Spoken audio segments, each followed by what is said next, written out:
Hey internet, this is Nivedan and நீங்கள் பார்த்துட்டு இருக்கிறது ஸ்டே கியூரியஸ்.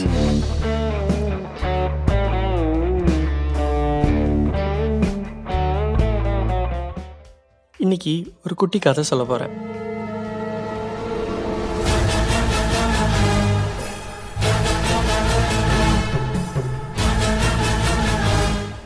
அவ்வளோ சீன்லாம் இல்லை, இது ட்விஸ்ட்டு உள்ள ஒரு அழகான லவ் ஸ்டோரி.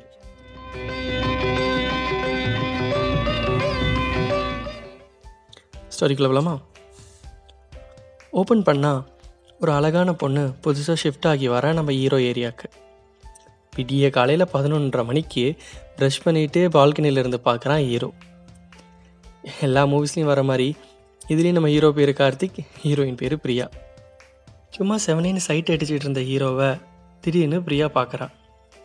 வாயில் ப்ரஷ்ஷில் நுர ப்ளஸ் கொஞ்சம் சொல்லு இதெல்லாம் மறந்து கார்த்திக்கும் அவளையே பார்க்குறான். ஒரு சாலிட் 4 செகண்ட்ஸ்க்கு 2 பேர் கண்ணும் மீட் பண்ணிக்குது. பிரியா லைட்டாக ஸ்மைல் பண்ண கார்த்திக்கும் ஸ்மைல் பண்ணிகிட்டே வாயை துடைக்கிறான். சிரிச்சுட்டே பிரியாவும் திரும்பிடுறான். ஃபர்ஸ்ட் சைட்லேயே கார்த்திக்கு ஏதோ பண்ணது உள்ளார, எந்த பொண்ணுகிட்டையும் வராத அளவுக்கு ஒரு ஃபீலிங். உடனே வாய் குப்பிளிச்சிட்டு முகத்தை கழுவிட்டு பெட்டு கீழே இருந்த அந்த 2 kg டம்பிள்ஸில் ஒரு 20 பைசப்ஸ் போட்டுட்டு ஆர்ம்ஸ் தெரிகிற மாதிரி ஒரு டிஷர்ட்டும் போட்டுட்டு அம்மா கிட்ட இவனே கடைக்கு போகிறோமா என்ன வாங்கணும்னு கேட்டுட்டு ஒயர் கூட எடுத்துகிட்டு நல்லா பையனாட்டம் எதிர்ச்சியாக போகிற மாதிரி கீழே போகிறான். அண்ணாச்சி கடைக்கு போகிற சாக்கில் பிரியாவை பார்த்துட்டே போகிறான் கார்த்திக். என்னமோ தெரியல, பிரியா பார்க்காத மாதிரியே இருக்கா. திடீர்னு ஒரு செகண்ட் ஓரக்கண்ணால் அவனை பார்க்குறான். பட் இவனும் பார்க்குறான்னு தெரிஞ்சதும் டக்குன்னு வேறு பக்கம் பார்த்துட்டு ஸ்மைல் பண்ணுறான். அந்த ஸ்மைல் ஏதோ பண்ணுது. பசங்களுக்கு டூயட்லாம் தேவையில்லைங்க, இந்த மாதிரி தூரத்தில் ஒரு ஸ்மைலே போதும். இப்படியே கொஞ்ச நாள் போகுது. பிரியா போகிற இடத்துக்கெல்லாம் இவனும் போக அப்பப்போ பார்க்குறா, அப்பப்போ கண்டுக்க மாட்டுறான். ஒரு நாள் இப்படி தான் விஜய் படத்தில் வர மாதிரி அவளை பார்த்துக்கிட்டே இருக்கிறப்போ டக்குன்னு ஒரு மரத்துக்கு முன்னாடி ஒழிஞ்சிக்கிறான் கார்த்திக். உடனே அவளும் இவன் எங்கேன்னு தேடுறா. பைபிளையும் கன்ஃபார்ம் பண்ணிட்டான், நாம்பள அவளும் பார்க்குறான் அப்படின்னு. லவ்வர் சொல்கிற வரைக்கும் இந்த பொண்ணுங்களை புரிஞ்சிக்கவே முடியலப்பா. ஒரு நாள் நைட்டு இப்படி தான் ஒரு 10 மணி இருக்கும். பிரியா தனியாக ரோட்டில் நடந்து வந்துட்டுருக்கா. வீட்டுக்கு போகிற ஆக்சுவலி இன்னொரு 3 தெரு இருக்குது. அதுக்குள்ளே லவர்ஸ் சொல்லிடலாம் எப்படியாச்சுன்னு கார்த்திக்கும் ஃபாலோ பண்ணிகிட்டே போகிறான். ஏன்னா இப்போ பிரியாவை ஃபாலோ பண்ணுறதானே நம்ம ஹீரோக்கு ஃபுல் டைம் வேலை. அரநிலா வெளிச்சம், இருட்டான ஸ்ட்ரீட்டு, தூரத்தில் ஒரே ஒரு ஸ்ட்ரீட் லைட், லேசான பனி, செம ரொமான்டிக்காக சுச்சுவேஷன் அமையுது. பிரியா லைட்டாக திரும்பி பார்க்குறா. அவளே எதிர்பார்க்குறா பேசணும்னு. இப்போவும் பேசலைன்னா ஆம்பளே இல்லை நினச்சிடுவா, போய் பேசுகிறா நாயே அப்படின்னு உள்ளுக்குள்ளேயே திட்டிக்கிட்டு வேகமாக கிட்ட ஜாக் பண்ணுறான். அவளும் வேகமாக ஓடி போகிறா. பிரியா அப்படின்னு கார்த்திக் கூப்பிட தலையை மட்டும் திருப்பி பார்த்துட்டு நேராகவே போகிறா. ஒரு நாய் வேற குலைச்சிக்கிட்டே இருக்குது தூரத்துலேருந்து. பிரியாவுக்கு வேற நாய்னா ரொம்ப பயம். ஃபோனில் எதையோ பார்த்துக்கிட்டே போகிறப்ப பிரியா கர்ச்சீஃப் கீழே விழுந்துடுது. அதை கார்த்திக் எடுத்துட்டு அவகிட்ட கொடுக்கலாம், அப்படியே பேசிட்டலாம் நினச்சி பிரியான்னு சொல்லி பேச ஓடுறான். அப்போன்னு பார்த்து அந்த விளையாடி டாக் குலைச்சிக்கிட்டே வர பிரியா பயந்து கத்திக்கிட்டே 2 வீடு தள்ளி இருக்கிற அவள் வீட்டுக்குள்ளே போய் கேட்டை சாத்திட்டு வீட்டுக்குள்ளே போயிட்டான். எனக்கே எப்போ தான் தைரியம் வருது, அப்போன்னு பார்த்து கெடுத்துட்டியே நாயேன்னு அந்த நாயை துரத்தி விட்டுட்டு கர்ச்சீஃபோடு இவனும் வீட்டுக்கு போயிட்டான். இந்த மாதிரி சீன்ஸ் நிறைய மூவிஸில் பார்த்துருப்போம். அடுத்த ஸ்டோரியில் என்ன நடக்கிறதுன்னு பார்க்கறதுக்கு முன்னாடி ஒரு ட்விஸ்ட் வைக்கிறேன். அங்க குண்டியா வச்சிங்க? ஆமாம், இங்கே தான் வைக்கிறோம். இதுவரை நடந்த சீன்ஸை ஹீரோ ஆங்கிள்லேருந்து பார்த்தீங்களா? இப்போ அப்படியே ரீவைண்ட் பண்ணுறோம், இன்னொரு ஆங்கிளில் பார்க்குறோம். முதல் நாள் காலேஜ், புது ஊர், புதுசான பீப்புள். பயத்தோடையும் எக்ஸைட்மெண்ட்டோடையும் பிரியா புது வீட்டுக்கு வந்து இறங்குறா. பொருட்களை எல்லாம் உள்ளே எடுத்துகிட்டு போக சொல்கிறப்போ யாரோ மேலே இருந்து பார்க்குற மாதிரி இருந்தனால அப்படி திரும்பி பார்த்தா. ஒரு பையன் பாயில் ஃபுல்லாக நுரையோட நிற்கிறான். அதை பார்த்துட்டு சிரிப்பு வருது பிரியாவுக்கு. சிரிச்சுட்டே ஐயோ அந்த பையன் சிரிக்கிறத பார்த்துட்டான், தப்பாக நினச்சிக்க போகிறான்னு இவளும் திரும்பிடுறா. உடனே கொஞ்ச நேரத்தில் அவளை ஒரு பையன் க்ராஸ் பண்ணான். இவனை எங்கேயோ பார்த்துருக்குமேனு யோசிச்சுட்டே அவனை பார்க்காம பாக்ஸ் எடுத்து வைக்கிறான். அட இவன் அந்த நொரடாபா, பால்கனிலேருந்து பார்த்தா அந்த நொரடாபா தானே அவன் அப்படின்னு நினச்சிக்கிட்டு அதுக்குள்ளே இப்படி கீழே வந்தான்னு சிரிச்சுக்கிட்டே அவனை பார்த்தா அந்த பைபிளை கண் சிமிட்டாமல் இங்கே தான் பார்க்குறான். உடனே எதுக்குடா வம்புன்னு திரும்பிடுறா பிரியா. என்னமோ தெரில, இது வரைக்கும் எந்த பாயிண்ட்டையும் வராத அளவுக்கு இவனை பார்க்கும்போது மட்டும் சிரிப்பு வருது பிரியாவுக்கு. இது கொஞ்ச நாள் இப்படியே போக பிரியா எங்கே போனாலும் அவனும் அங்கே இருக்கான். முதல்ல ஒரே ஏரியா சகஜம்னு பெருசாக எடுத்துக்கல. பட் நாள் போக்கில் கொஞ்சம் பயம் வர ஆரம்பிச்சிச்சு பிரியாவுக்கு. ஏதாவது பண்ணிடுவானோன்னு ஒரு பயம். பெண்களுக்கு மட்டுமே புரிகிற அந்த ஆல் டைம் பயம். கொஞ்சம் சேஃபாக இருக்கணும்னு நினச்சிக்கிட்டு எங்கே போனாலும் அவருக்கானான்னு தேடுவா.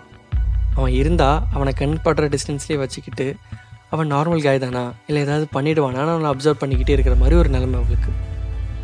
டிவியில் பார்த்த ரேப்பிங், கிட்னாப்பிங் எல்லாம் அவளுக்கு மனசில் ஒரு பயம் கொடுக்க ஆரம்பிச்சிடுச்சு. இப்படி தான் இன்னொரு நாள் நைட் அவள் மூவி முடிச்சுட்டு லேட் நைட் வீட்டுக்கு நடந்து போகிறான். இவன் வேற பின்னாடியே வரான். வீட்டுக்கு இன்னும் 3 தெரு இருக்குது. ஸ்ட்ரீட் லைட்ஸ் கூட ஒன்று விட்டு ஒன்று தான் எரியுது. ஏன்டா வீடு வரைக்கும் ஃப்ரெண்ட்ஸை விட சொல்லலையே என் மனசுக்குள்ளேயே திட்டிக்கிட்டு யாராவது இருக்காங்களா, ஏதாவது பண்ணிட்டா யாராவது காப்பாற்றவாது இருக்காங்களான்னு பார்க்குறான். பட் யாருமே இல்லை. பெண்களுக்கே உண்டான அந்த கற்பு பயம், வாழ்க்கை பயம் எல்லாம் தொண்டையில் நிற்கிது. யாருக்காச்சும் ஃபோனாவது பேசிட்டு வரலாம் சொல்லி அவள் ஃப்ரெண்ட்ஸ்க்கு எல்லாத்துக்கும் லொக்கேஷன் அனுப்புகிறா வாட்ஸ்அப்பில். அவள் ஃப்ரெண்ட்ஸும் தைரியம் சொல்லிக்கிட்டே வராங்க, இதெல்லாம் எதுவும் இருக்காது, கொஞ்சம் தூரம் வந்துரு, வீட்டுக்கு போயிடலாம் அப்படி சொல்லிட்டே வராங்க. பட் இன்னும் கொஞ்சம் தூரம் இருக்கே. அப்போது பிரியான்னு ஒரு சவுண்டு. அவன் தான் கூப்பிட்றான். என் பேர் அவனுக்கு எப்படி தெரியும்? பயந்துக்கிட்டே வேகமாக நடடின்னு மனசுக்குள்ளேயே சொல்லிக்கிட்டே லைட்டாக திரும்பி பார்த்தா அவனும் வேகமாக கிட்ட வரான்.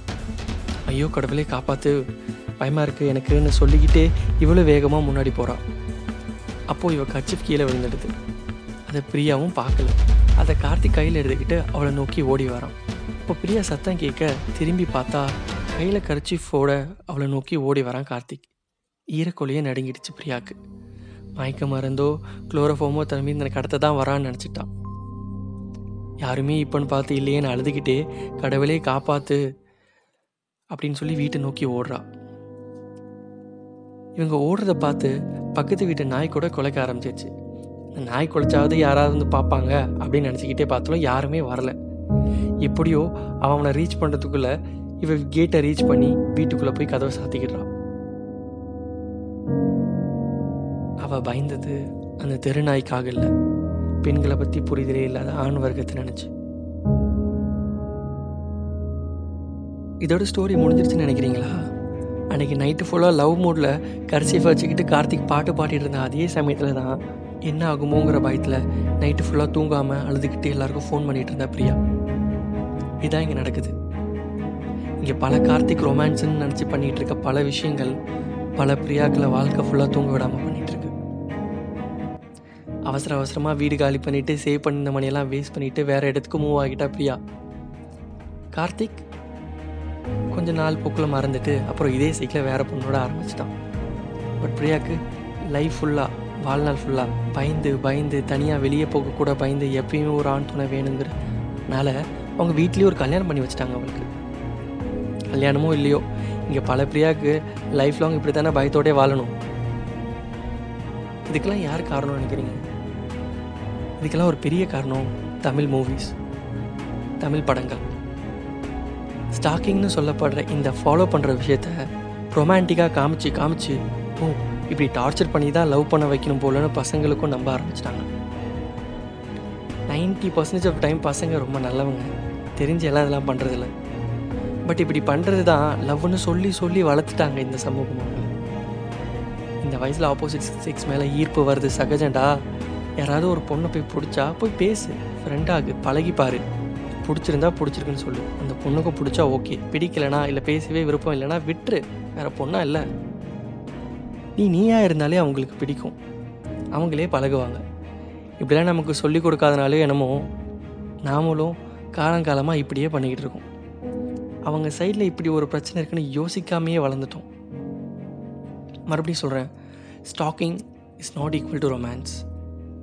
ஃபாலோ பண்ணுறது லவ் கிடையாது, அது டார்ச்சர். நீங்கள் சின்னதாக பண்ணுற பல விஷயங்கள் அவங்களுக்கு பெருசாக அஃபெக்ட் பண்ணுது. ஜிவிஎம் படத்தில் வர மாதிரி உனக்கு லவ் பண்ணுன்னா நீ ஜிவிஎம் படத்தில் வர மாதிரி பொண்ணுங்களை ட்ரீட் பண்ணும். இட்ஸ் தேட் சிம்பிள், அவ்வளோதான். ஆரம்பத்துலேருந்தே பொண்ணுங்களை குறை சொல்கிறதே நமக்கு வேலையாக போச்சு.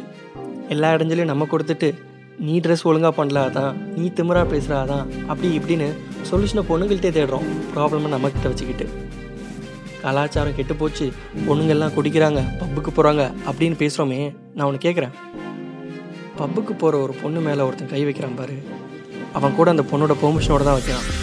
அந்த பப் கல்ச்சர் பொண்ணுங்களுக்கு அது ஓகே, அது அவங்க கல்ச்சர், அதை குறை சொல்கிறதுக்கு நமக்கு உரிமை கிடையாது. ஆனால் டெய்லி ஸ்கூலுக்கும் காலேஜுக்கும் வீடை காப்பாற்றுறதுக்காக வேலைக்கும் போகிறாங்களே நம்ம மிடில் கிளாஸ் லோவர் கிளாஸ் பொண்ணுங்க, அவங்களெல்லாம் இதெல்லாம் அவங்களுக்கு சுத்தமாக பிடிக்காது. ஒரு ஆம்பளை தொடுறப்ப எரியும் அவங்களுக்கு. அவங்கள சும்மாவா விடுறோம் நம்ம? சிட்டி பஸ்ஸில் போய் பார்த்தா நெஞ்சு கொதிக்குது சார். இதெல்லாம் சுத்தமாக பிடிக்காத நம்ம வீட்டு பொண்ணுங்களை தானே உரசுறோம், இடிக்கிறோம், சொல்ல நாக்கு கூசுது, கசக்குறோம்.